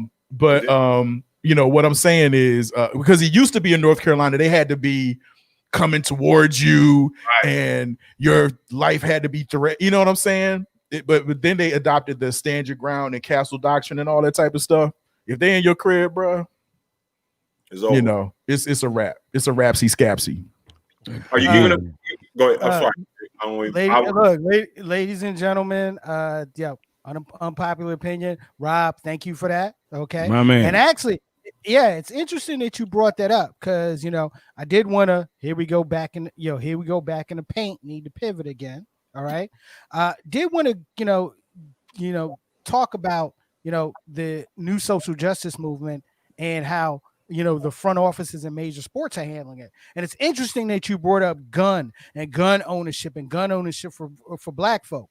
Did you see the comments that Georgia Republican senator and Senate nominee Kathleen Loeffler, who's also the owner of the Atlanta Dream in the WNBA, she had a comment. It was a comment about Black folks who legally own guns. No. Her comment was mob rule. Okay. As she described Black folk owning guns. Mob rule. All right. Of course, Rob is a gun owner. Gun enthusiast, Second Amendment champion. What were your thoughts when you heard that? Not just coming from an owner of a team, but someone that is running, for office, and someone that's also running for office in a quote unquote gun friendly party. There again, it bears repeating. Gun control started as a measure to keep guns out of the hands of blacks, freed blacks after the Civil War, after slavery. So, like, as Kmac was talking about earlier, there's a stigma. Mm-hmm. There's a stigma that is attached to Black people owning firearms. That's why I want Black people to own firearms, whether or not you're going to practice open carry. That's a whole other debate that we can have another time. But people need to get used to the fact that Black people are armed. Black people got guns. We're going to get them. You know what I'm saying? And we're going to be very meticulous and thoughtful about it, and we're going to be legal, we're going to be responsible, and we're going to be trained well. So by her saying stuff like mob rule, it just goes right back into that, like, gun control specifically against Black people mentality. You know what I mean? Just for her to even say mob, I mean, come on, fam. You know what I mean? Because as a matter, because wasn't it? Correct me if I'm wrong. Wasn't it like a peaceful demonstration of some guys that were? Was it were they demonstrating, or it was just some guys that were walking? They just decided to open carry one day. I mean, Right. what was that about? They went into what they did. They were demonstrating us as Black people, saying that we could police ourselves. In front of the Wendy's and everything, like to not to let people know that we are also armed. You know what I'm saying? We can protect our own community. It's almost like when the Panthers did it. You know, when they brought because they didn't start speaking gun control until the Panthers start walking up on the state capitol fully armed. Like, oh shit. Because what it is, it goes back to this right here. It goes back to the fear of racism, racist, and racially insensitive people thinking that the people that they understand that they have done wrong, seizing that power back and doing the exact same thing that they did to us, to them. That's where that scary moment is. Because if you whip a slave, but then that slave can overturn that and grab that whip from you, the fear comes into the place of, what have I done to this person? What are they going to do to me? And that's what it all comes down to. It all comes down to, oh shit, we've done so much to this group of people, or we've done so much to this person. Because it's like this. Because no one wants to bully someone, right? And then that person comes and gets 30 pounds of muscle next year, and now they're in school again. It's a different motherfucking. Ain't no fun when the rabbit got the gun. Hey, Trust me on that. But I real quickly, I know I'm probably going to jump in a few, but just speaking on that, really what that is, I think someone on here commented earlier, and it's the truth about. It's about imagery, right? It's about the images that people see, right? There's never been an image positively, continuously about African Americans open carrying firearms that don't have ill intentions. And there's not enough of them. I won't say there's not any. There's not enough of them, right? But there's always images of white Americans and others carrying firearms, standing up for their rights, being quote unquote peaceful.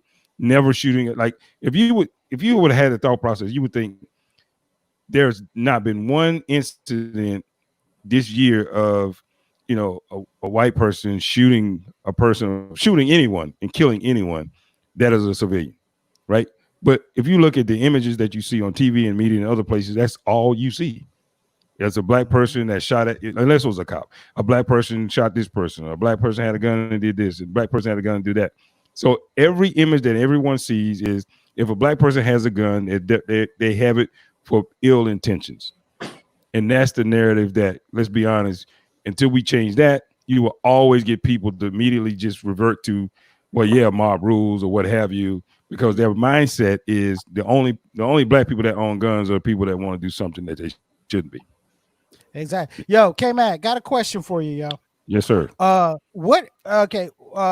What's been your opinion on the front office, whether it's the from the NFL to NASCAR to the NBA, their reaction to the social justice movement? What are your thoughts on how they've handled it, how some have handled it? Do some need to apologize to certain people? I think you know where I'm getting at.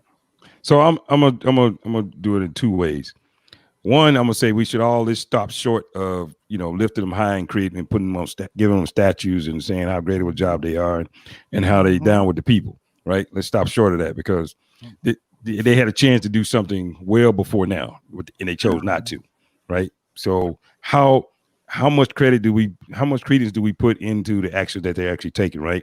And how far are they really going? So let's make sure we look below the surface, below the initial statement, below the press release, and below the appointment of the new African-American guy that's now in charge of diversity, like the Lakers just hired some young lady in charge of diversity, which I'm thinking you can't even clearly define what her role is. And you just roll this out now. Was this a role that you've been thinking about? And why is it now in 2020 you decide that you need this role all of a sudden with all that's been going on in the last 5 or 6 years? But anyway, so in this is the NBA, it's not something, somewhere you got to have a lot of decision to actually do that. So they are making some steps. They're making some strides. Just like the Democrats are saying that they're doing all of these things now to help move the agenda forward. A lot of this stuff they've known about for years. Exactly. Republicans, all this stuff they've known about for years. So when they say, oh, look what we're doing now, it's one of those, is that any different than we asked you to do 4 years ago? And all of a sudden, what's the difference? Is the difference because people are protesting? What are these things? Yes. Don't turn a blind eye to what's actually going on. Make sure you stay and you pay attention to how deep are they going. There are some actions being taken. There are some movements taking place, but stay vigilant and make sure you go to the next level. Say if we're on level 1 and 2, I don't really want to start handing out any kind of certificates until we get to 5 or 6. Word. Then we'll talk about it. Right now, I'll hand you a participation prize or honorable mention for getting in the game. But outside of that, I'm not handing out a whole lot of trophies because you decided to get in the game. Great. Exactly. Now you're in the game. Now let's go ahead and make some meaningful change and let's continue to push in the narrative, because the things that you're changing today, you could have done this 5 years ago with the blink of an eye. Right. In an apology to Colin Kaepernick and all these other things, it's not lost on me that you knew this all along. What? Did you realize that this was about brutality all along? Yes, you did, but you chose not to because it was an unpopular opinion. It's still an unpopular opinion, but now you're deciding, oh, now we have the cover to go do it. So, but you didn't have the intestinal fortitude to go off and do the right thing in the beginning. Don't expect me to give you too many pats on the back for doing it now. So let me ask you, Kmac. I know you probably got to go in a couple minutes, but with what you just said, bro, just to piggyback off what you just said. So do you think, because I read a post, well, actually, I don't know if all of you guys saw the video by Coach K. Yeah.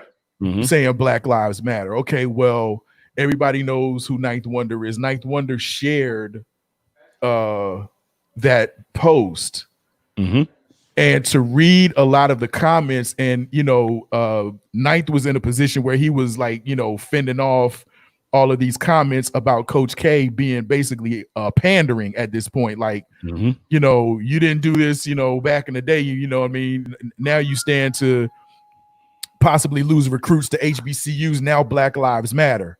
Where do you stand on that? Do you think that it was about recruitment? Because to read Ninth's comments, like I said, he was defending Coach K against all of the people that said it was about recruitment, and it was basically disingenuous. What do you think? Do we take Coach K at his word, or do you think recruiting had a lot to do with this? So this is one where I've had an opportunity to interact with Coach K personally. A couple of times, interviewed him a couple of times, sat down with him a couple of times, been in multiple times. And the fact that he knows and understands what's really going on in his community and players and people that he's talking to. I took the statement that he put out. He put the statement out in support of his players and in support of other people. He didn't put the statement out to say, let me make sure people know how I am, where I stand. Because Coach K knows the people that matter know where he stands. They know his take on race relations and other things, because he's spoken out before on some things where people try to gloss that over about paying players and doing right by players and doing some other things, predominantly about African Americans per se. Some of the early things that went on when President Trump got elected, and he was outspoken on a lot of that. But a lot of people try to say, oh, he's an opportunist now. Well, no, he's only really doing it because if you don't do it, you don't position yourself as supporting your players and your coaches. We had Nate on, the assistant head coach, a couple of weeks ago, and he was so fired up and he was so frustrated about this time and this, where we are and the unjust killing of George Floyd and all these other things. And the first thing that came to my mind was, I know you're having these conversations with Coach K. I know you're having these conversations on your team. And what he had to try to decide was, if I don't speak up now If I don't say something, it's going to be viewed as I don't support my players or my team or my coaches. So that's why he was actually talking, not because he's worried about losing recruits, not because he's worried about who's going to leave, who's not going to leave. Because once he gets an opportunity to talk to him one-on-one, he doesn't have that problem. Okay. See, Coach K, he doesn't have that problem. If you sent your son or daughter there to go talk to him, and you talk to Coach K, you don't have a problem with someone saying, "I'll never play for Duke because they don't support our views." You'll never hear anybody say that. Mm-hmm. I think what it is, like honestly, what it is, some of us want to be bitter regardless. You know what I'm saying? We want to. It's like this because what I do, I kind of take a step back. I think me and Tico can honestly say this. As comedians, we have to kind of take a step back to when we have to find the funny in situations, which also allows us to do this, to see the truth in both sides, right? Mm-hmm. Absolutely. Is it a smart move for recruiting? It is. I can see where you're coming from. What is a smart move for recruiting? Because you don't want it's like this. You want to get out in front of it like, no, we ain't about the bullshit. Like, if you want to come to Duke, we're not about the bullshit. You know what I'm saying? This is not us. But then at the end of the day, it's like this. We have to we have to realize that it's a population of Duke that believes all lives matter and they follow Coach K. So when someone says, I follow Coach K because Coach K is a cool dude in the room, right? And he says, no, Black Lives Matter. Then what that does is it takes an all lives matter doctrine and it says, well, if Coach K is saying that shit, let me lean in a little bit further, and maybe that can change that person's views. You know what I'm saying? Because sometimes all it takes is the cool person in the room. You know what I'm saying? Yeah. On gun control. It's to follow the leader mentality. That's what it is. Right. And right, if that brings 5 or 6 people from that other side over, he's done his job. You know what I'm saying? And it's like this. No one's going to sit here and shit on Duke or Coach K. No, they're not going to do it. They're not going to do it. You're not going to lose. If you lose funding, you lost funding for the motherfuckers you didn't want to be a part of anyway. If you use this platform. So I think as far as with black people shit like that, it's like you just lose it. Okay. It's kind of like, you know how your wife tells you go out too much, and then you ask her, so what's going out just enough? And she don't have an answer to it. And you know what I'm saying? It's like one of those situations like, oh shit. Like when you put people to that point, it was like, what are your expectations? You know what I'm saying? I didn't know Coach K had a time frame. I'm glad he said it. Mm-hmm. Yo, Kmac, I know yes, you sir. gotta go. I know yes, you sir. gotta go, bro. Well, first, I want to thank you. Thank you for coming through. All right. I ain't put it out. I ain't put it out there that you owed us. You know what I mean? When you were supposed to come through. Hey, look. I said he asked me. He knew I was gonna say yes because he knew. I said, "Oh, I know. I got whatever day it is. I got to do it." So. But look, man, definitely appreciate you coming through. Of course, tell the folks where they can hear you and see you. See you on a daily, man. Go ahead. Make sure you guys check us out, thesportsshopradio.com. Go to our website. You can get everything you need to know about the Sports Shop, Reese Kmac. Make sure you follow us on all of our social media platforms at The Sports Shop 1, because we're never ever number 2. That's IG and Twitter and Facebook, The Sports Shop Radio, and YouTube, The Sports Shop Radio with Reese Kmac. We're everywhere. Anything you want to know. And I'm telling you right now, tune in every weekday morning, 7 to 10. It is the best fun you can have. And I'm telling you, I talk more crap about Perry than you guys can even imagine. Imagine. Look, sometimes when he don't call in, I get sad. I was like, damn, I ain't got nobody to mess with. I need a Cowboys fan to call. I need somebody. I said, where's Perry when I need him? Oh, that's right. You're not a Cowboys fan, are you? Oh, that's right. And no, I'm not. I'm a Jets. I'm sorry. I know. I'm a Jets fan. I'm glad we had the a Jets fan. When they start letting women in the league. Jesus Christ. My bad. It's My all- bad. You know what? Y'all got me started. You know what? I'm gonna get off the pod. You got me started. Notice I'm being nice. No, I'm You- being nice because normally I'm the one that's hard on you when I call. You That's know? what I'm saying. So But you know, I'm look. You got to come back through again. Okay, I will, man. And Not a maybe problem. this You time- guys are doing maybe some. this time we have both you and Reese on at the same time. That Yeah, should I be like fun. that. Right. Hey, look, you guys are doing some phenomenal work, man. Keep doing what you're doing. I didn't know you had that Bishop guy on here. If I'd have known that, I probably would have thought twice about it. That's what I need to do. Hey, yo, when I say this right here, I got just one statement to make to Kmac. Sade. That's it. You know what I'm saying? Me and him know about that conversation, and that's it. Oh snap! I forgot. I told you that. Oh snap! Man, see, he caught me drinking. I started drinking. I too many stories. All right, y'all be good, fellas. I love you. Keep doing Hey, what you man. doing. Hey, thanks Thank for you, coming Brian. through, man. Good job. Ladies and gentlemen, Kmac from the Sports Shop with Reese and Kmac. Oh, yo, man, it's been fun so far, guys. Oh, Oh, It's yeah. been fun. Oh, yeah. No doubt. No doubt. It's been fun. Wait a minute, who that? Ah! Yo, it's the quintessential hip hop mom, Keisha with a Y. Hey, K, say hello to everybody. I'm the real Kmac. you the real Kmac? There we go with that. Yeah, again. well, yeah. Yeah, well, yeah. Probably.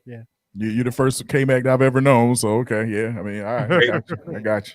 Hey, I Tico, got you. let me know. Are you afraid for your life right now? Are you okay? You know what I'm saying? Let us know. Just put it in the private chat. We'll send someone over if you have any issues. Okay.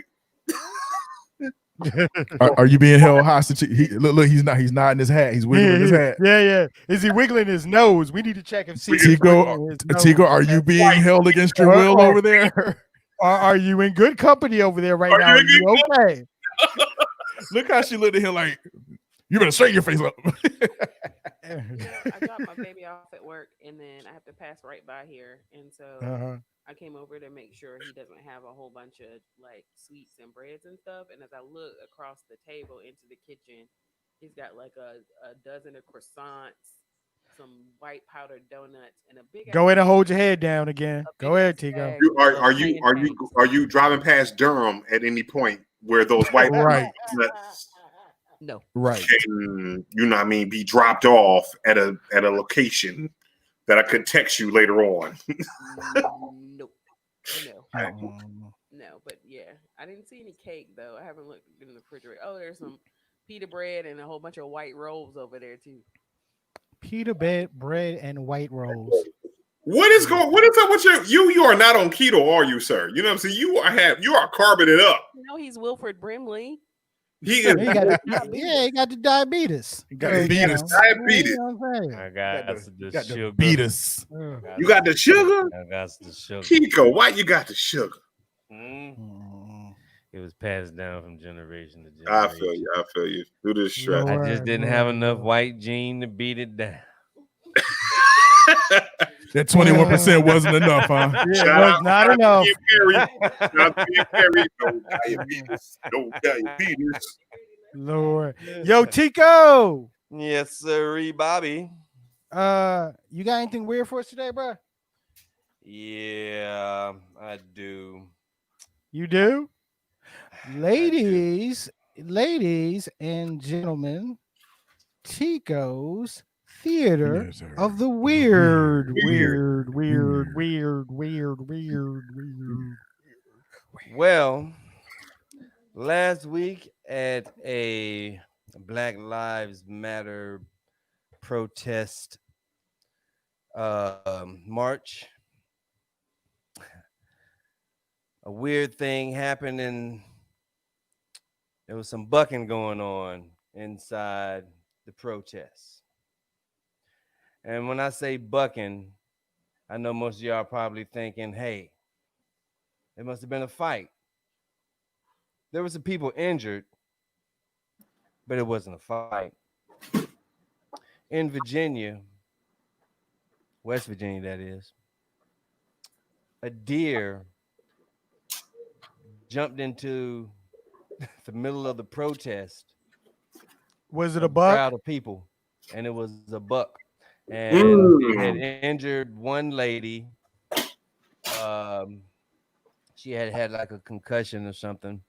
She's doing better, and 2 other people got jacked up.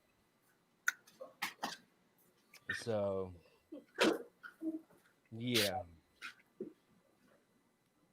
I see the So face. Rob is like, yeah, something's He's coming. like, what the world?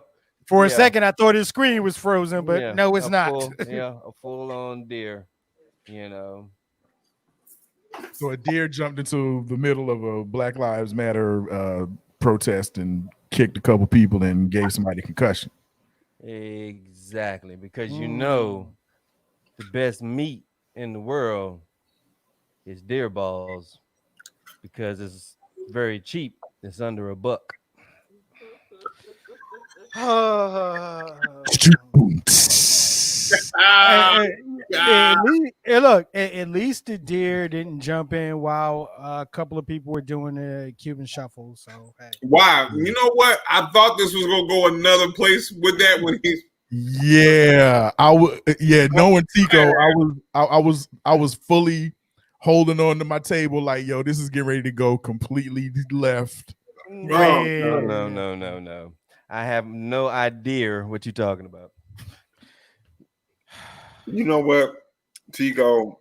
First of all, let's talk about the deer. Raphael. Sure. Dear God, that sounds horrible. Listen, I want to say this right here. Is the deer with Black Lives Matter or is it against it? That's what we have to talk about. We got to talk about the mindset of the deer. Because did the deer go in there and forcefully insert itself to be able to give that young lady a concussion? Or was it a mistake because it's a deer and it doesn't understand social distancing? Rob, I want you to take it. Well, it was in West Virginia, so there is a strong likelihood that this deer had never seen black people before. And the sight of a mass amount of darker hued human beings, maybe the deer felt At home? That's probably because deer are colorblind. Yeah, because I was getting ready to also add Deer's in. brown? I mean, it's Yeah, black brown. people hunt deer though. So Hold on, what I'm saying he's is- never been shot at. He's never Not been shot brown. at. Was Bambi's mother not killed by a white man? Oh man, why we gonna bring up Bambi, dude? Come on, Was why? Bambi Why do we gotta bring up Bambi? persecuted? Think about this right here. Who killed Bambi's mama? If your mama was killed by a white man, then maybe you want to jump into this. why he I put mean, on the Elijah got- Muhammad voice from Malcolm X movie. I know, right? They got a hybrid of deer mixed with a donkey. It's ugly. It's ugly as shit. But that ass though. Hey, bro, I need you, but before you get into that donkey story, Somebody check on Perry. Perry, you stupid as hell. Thank you, Perry, for catching that. Thank you very much. Thank you very much. Thank you very much for that one. Thank you. I'm sorry, man. That was genius. That was pure genius. Go ahead, Rob. Sorry. Nah, because I thought Tico was getting ready to go into that donkey story, and I was trying to stop him. Oh, I was yeah, trying to no. stop him because I don't think our listeners are ready for that one yet. Not right now. No, not right now. Not right Yeah. now. I could take a poll. They're probably the comments will probably light up. Yes, we are. No, y'all ain't ready for this one right now. Now, And usually this is the part. This is the part of the show where I'm like, "Yo, Key, save us from this." But technically, we don't have Key here. All right. technically she's off. Yeah, exactly. So right now we're not gonna go with the verses from a hip hop mom. However, we got something in the chamber for y'all, ladies and gentlemen. It's time for Bishop's Jewels. Jewels. Okay. What I want to say is this right here, because I'm mad you was fumbling them and shit, but go ahead. If you don't call attention to it, they don't know. I'm trying to put it in their mind. But listen, if y'all follow me on Facebook, I do these things called Bishop Jules. It's when I make statements and what I think is a common sense way. So I want to say this right here. It's going to be a little bit more serious today. It's like this. Stop celebrating the "we got him" statement. What I'm saying is this right here.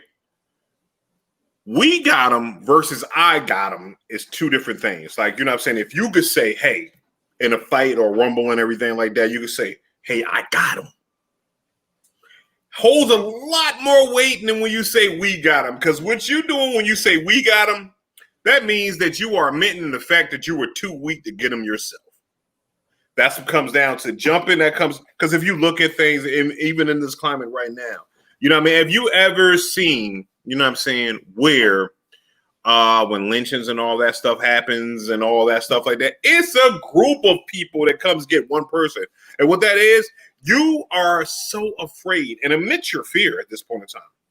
Admit your fear that they would have fucked you up if you did it one-on-one. It's like this. I think all the brothers on Straight to Tape or whatever, and I use this as an example. The Locks were in a room with Mike Tyson, and Eve was there, and Mike Tyson was getting reckless at the mouth with Eve. So what they said, yo, we might have to poke Mike Tyson out. You know what I mean? Because it's the Locks. You know what I mean? You know, they're not going to serve me. But it was like, yo, Eve might have to hold this because what they did, they respected the power of Mike Tyson. We all can do that. Mike Tyson in a one-on-one with 90% of any grown people in America will probably knock us out. So what I'm gonna say is this right here. Saying we got him, we is a show of weakness. And that's Bishop's Jewels. Ladies and gentlemen, Bishop's Jewels. Mine, they hung low. Shut up, Chico. Yo, this is another great edition of Straight to Tape. You know, as always, like, share, subscribe, follow us on our social media platforms. You see it scrolling right here. Yep. Facebook Straight to Tape, IG Straight to Tape, Twitter S2T on the air. Right? The audio version of this podcast is available on all of your favorite podcasting platforms, such as Apple Podcasts, such as SoundCloud, such as Google Podcasts. Hell, we're streaming on SoundCloud. Did I say SoundCloud? Sorry, I meant Spotify. All right. So yeah, like, share, subscribe. You know, all we trying to do is be your favorite podcast as always. Yo, Rob. Yo, man, give some love to the comment section, my man. Bruh. Just you know, like I said, man, all the usual gang of people are here, man. You know, always want to show love to the people that stopped through, man. My man Raph was here.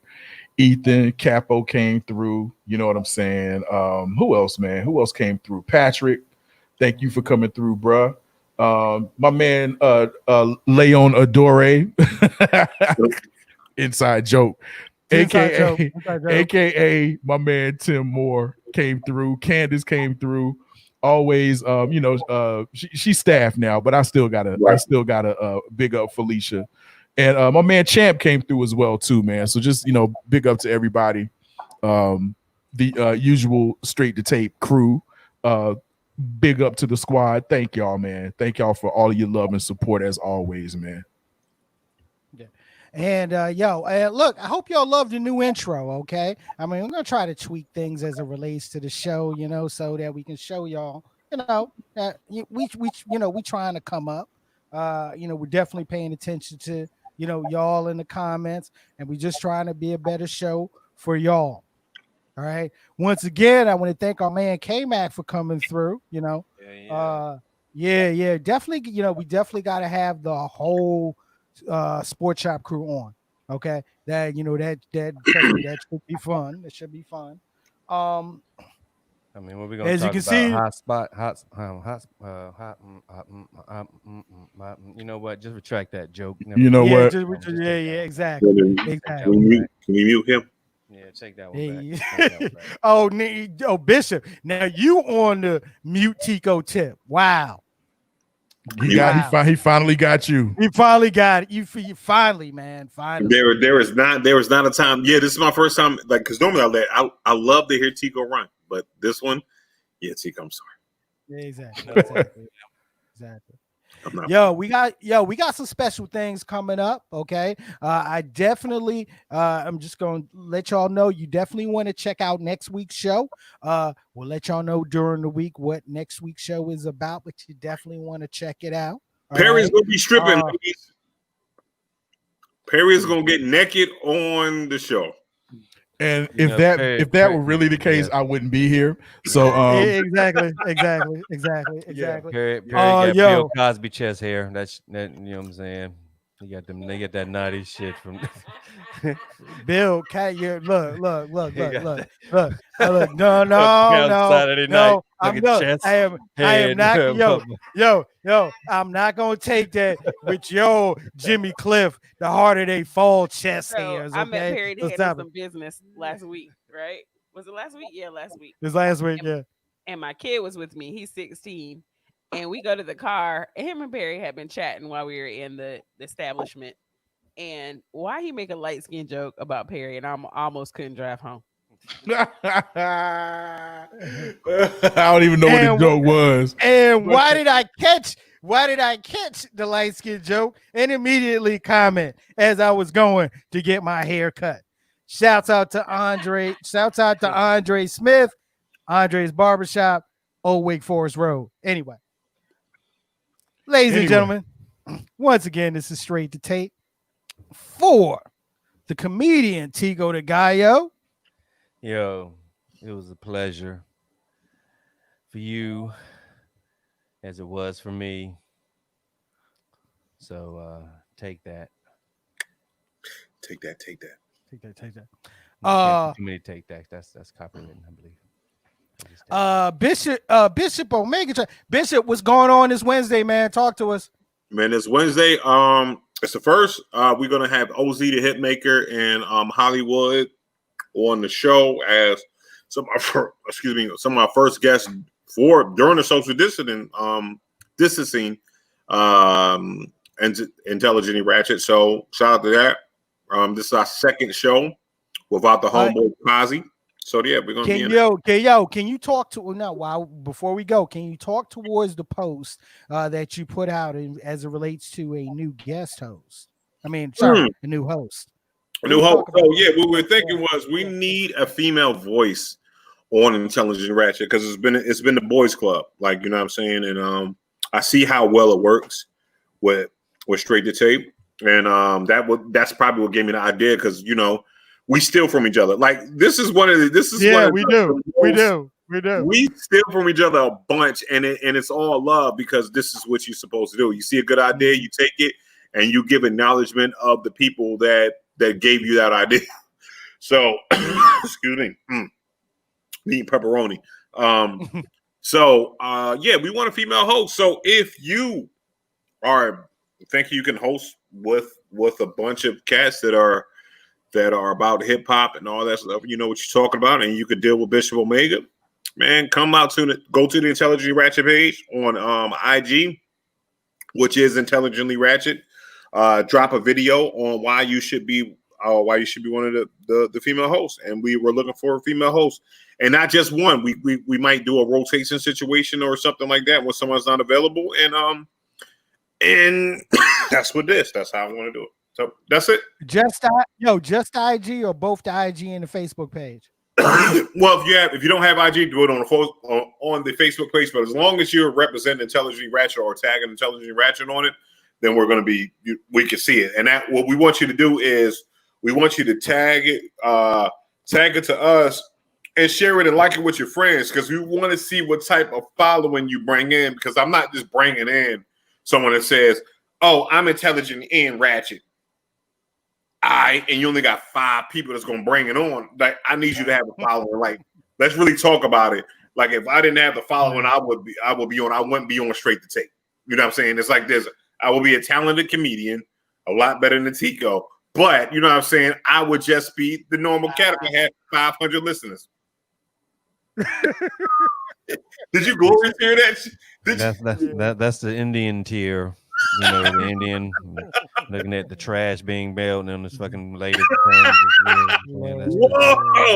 I hate you. I hate you. Ladies and gentlemen, Bishop Omega, and of course our social media assassin #1, Rob Maximus. Hey man, just thank everybody for coming through, man. Appreciate all the love and support, and we'll see y'all next week, man. We'll see y'all next week. You got to be back next week because you just got to. Yeah. We'll tell them. I won't go say nothing. Don't spoil it. Don't spoil it. Ladies and gentlemen, it's your man C. Perry Elise II. As always, now let's get active. We out. Be easy, man. Wash your hands. Yeah, definitely wash your hands. Okay? Wear your mask. Yep. Especially wear your mask. Okay. Let's stay safe, everybody. All right. Wear your asshole, the itchiest part of your body.